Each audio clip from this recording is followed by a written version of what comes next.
Russian swimming nationals took place over the past week, and to be honest, it had most of us swim geeks on the edge of our seats, waiting to see what the Russian pros could pull out of the bag this time. Let's go over it, shall we? I don't think it's what we expected, to be honest. It definitely felt to me like a statement from Russia's sprint group, now that their swimmers are starting to return to international competition. I mean, rather than the meet solely being dominated just by one swimmer, it was swept by a handful of world-class performances. I mean, I say not one swimmer, but there was a standout. Igor Kornev ran rampant at this meet. He announced himself this week as a genuine world title contender. 53 starts, he smashed the old Russian record by 0.1 in the semis with a 21.12. That swim alone moved him to number 6 all time in the event. Wait for it. This 22-year-old busted another PB with a 21.06 in finals. Oh look, he jumped to number 5 all time. But he went big. 103 starts for him go 46.99. First Russian to go top 47, by the way, and then 46.96. That makes him the fastest this year, number 1. That makes him tied with Dressel as the 6th fastest all time in the event. Just wow. While everyone was watching Kornev, Kolesnikov quietly put up another world-leading season. First of all, 50 back in a 23.86 as another Russian who's fastest in the world so far this year.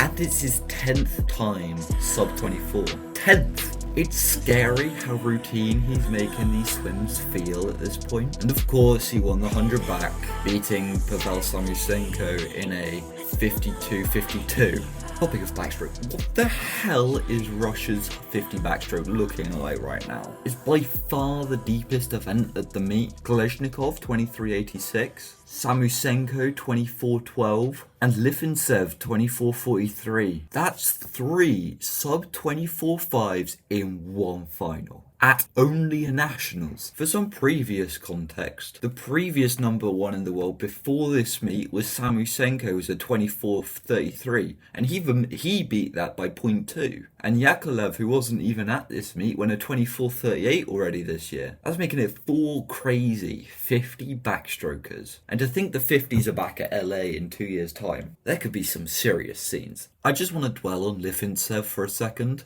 He didn't dominate like fans expected him to, especially after his recent rise in the sport. But to still be that close to some of Russia's greatest backstrokers is testament to how strong he is. I think there still could be great things to come from him, to be honest. Despite the battle of the men, there was truly an incredible story between 2 women. Efimova and Chikunova. The women's 100 breaststroke saw Yulia Efimova versus Evgenia Chikunova, a 34-year-old Russian legend and ex-world champion, versus the current star and world record holder in the 200 breast. Efimova pipped Chikunova in a 106.90. When I say pipped, I literally mean only 900ths of a second. It's nothing to think a 34-year-old is still going that strong. For a few more notable times before we wrap up, Milana Stepanova won the women's 200 free in a 158.36. She's 17, and Ralina Giliazova won the women's 50 breast in a 30.34. That was over half a second PB. I mean, they aren't world-leading times by any means, but they look to me like some of Russia's future stars, to put it bluntly. There's a lot going on. Kornev's a new animal, which I think will draw a load of eyes to the Russian scene. I think 50 backstrokers are going to be freaking out after those 4 Russians go sub 24.5, especially if they keep going like this, and I'll be interested to see how they do in meets later this year, and even as LA looms over the horizon. And I think Chikunova will have a new fire lit inside her after that race. If you enjoyed this video, I'll be covering the Australian champs as well, so subscribe so you don't miss that. Until next time, goodbye.